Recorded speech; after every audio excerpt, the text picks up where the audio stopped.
प्रभु के पवित्र नाम को सारा आदर और महिमा आज इस अनुग्रह दिन में अर्पित करते हैं। आप सभी प्रिय श्रोताओं को प्रभु यीशु मसीह के नाम से मेरा स्नेह अभिवादन। यूहन्ना रचित सुसमाचार 14वां अध्याय 21वां वचन। जिसके पास मेरी आज्ञाएं हैं और वह उसे मानता है, वही मुझसे प्रेम रखता है, और जो मुझसे प्रेम रखता है उससे मेरा पिता प्रेम रखेगा, और मैं उससे प्रेम रखूंगा और अपने आप को उस पर प्रकट करूंगा। पढ़े गए अनुग्रहित वचन से आज्ञाकारी बने विषय लेते हुए आज का वचन मनन करने के लिए प्रभु की शरण में आए। इसी वचन में आज्ञाकारिता और प्रेम के बंधन को दर्शाया है। उसी बंधन को यूहन्ना ने पहला यूहन्ना 5वां अध्याय 3 वचन में बताया, क्योंकि परमेश्वर से प्रेम रखना यह है कि हम उसकी आज्ञाओं को माने। प्रभु यीशु मसीह ने भी अपनी गवाही अपने शिष्यों को दी। यूहन्ना रचित सुसमाचार 14वां अध्याय 31वां वचन। परंतु यह इसलिए होता है कि संसार जाने कि मैं पिता से प्रेम रखता हूँ, और जैसे पिता ने मुझे आज्ञा दी है मैं वैसे ही करता हूँ। स्पष्ट शब्दों में कहा जाए तो प्रभु से प्रेम ही हमें उसकी आज्ञाओं को मानने को प्रेरित करता है, और उसी का विपरीत यदि हम प्रभु से प्रेम नहीं करते तो हमें आज्ञाओं को मानने में कठिनता होती है।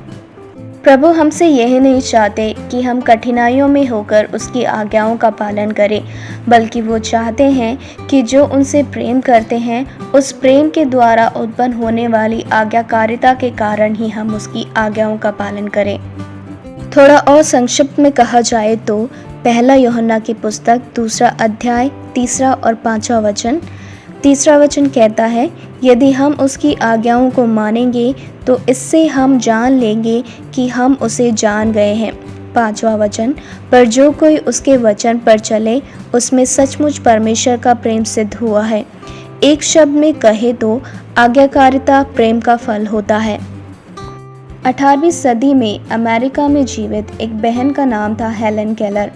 केवल 19 महीने की उम्र में उन्होंने एक बीमारी के कारण अपनी देखने और सुनने की क्षमता को खो दिया।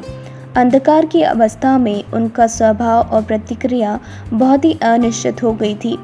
एन नाम की एक योग्य अध्यापिका थी जिन्होंने उसे 6 साल की उम्र से पढ़ाने की जिम्मेदारी ली, लेकिन शुरुआती दिनों में वो पराजित हुई क्योंकि हेलन चिल्लाती थी और उन्हें परेशान किया करती थी।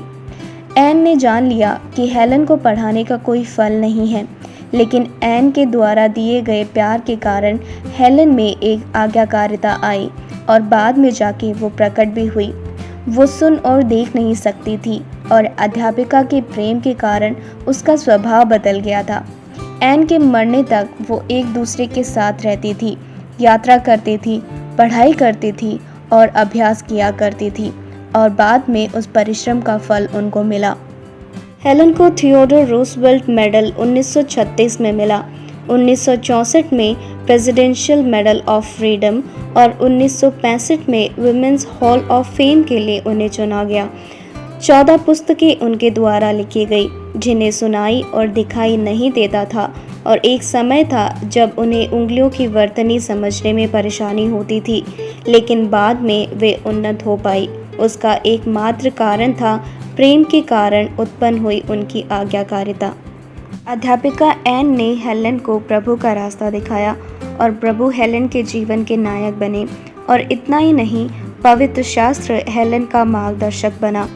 हेलन केलर के वचन थे, जो कुछ हमें दिखता है वो सब अस्थायी है, लेकिन जो कुछ हमें नहीं दिखता वो सब स्थायी है।